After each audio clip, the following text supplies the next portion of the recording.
नमस्कार, आज हम कक्षा 12वीं की छात्रा आप सभी के सामने एक नाटक प्रस्तुत करने जा रही है जिसका शीर्षक है कि हम मंदी को कैसे कंट्रोल करें। Scene first.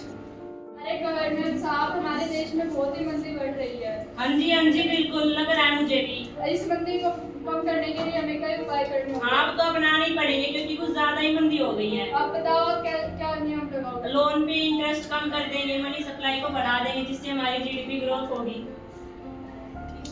सीन 2। आरबीआई के गवर्नर साहब, आपने आज मीटिंग के लिए बुलाया था।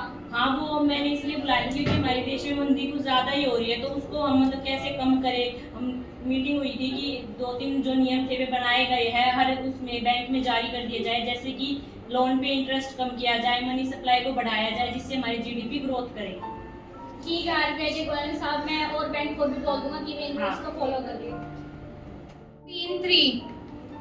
आइए, आपका एक्सपेरिमेंट में स्वागत है। क्या आप लोन लेने में इंटरेस्टेड हो? नहीं, मुझे लोन नहीं चाहिए।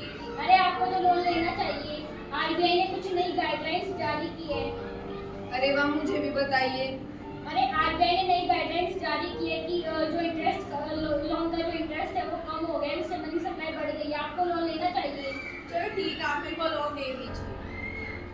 तो आपने देखा, बैंक रेट कम होने की वजह से लोग लोन लेने के लिए उत्सुक हो रहे हैं, जिससे कि मनी सप्लाई बढ़ रही है और मंदी हमारी कम हो रही है।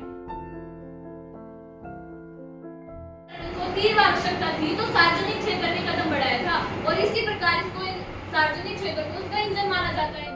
इसमें उपक्रम को अक्षम माना जाता है क्योंकि इसमें भ्रष्टाचार और राजनीतिक हस्तक्षेप शामिल है। हाँ, ये बात भी सही है, लेकिन ये बेरोजगारी के अवसरों को तो कम करता है और रोजगार के अवसरों को बढ़ाता है। लेकिन इसमें प्रतिस्पर्धा में भी तो कमी आई है और नवाचारों में भी कमी आई है। उस समय जब भारतीय उद्योगपतियों के पास इतना पैसा इन उपकरणों में भी घाटे में जा रहे थे और सरकार पर भी बोझ बढ़ रहा था। बहुत बढ़िया, बहुत ही प्यारा डिस्कशन रहा।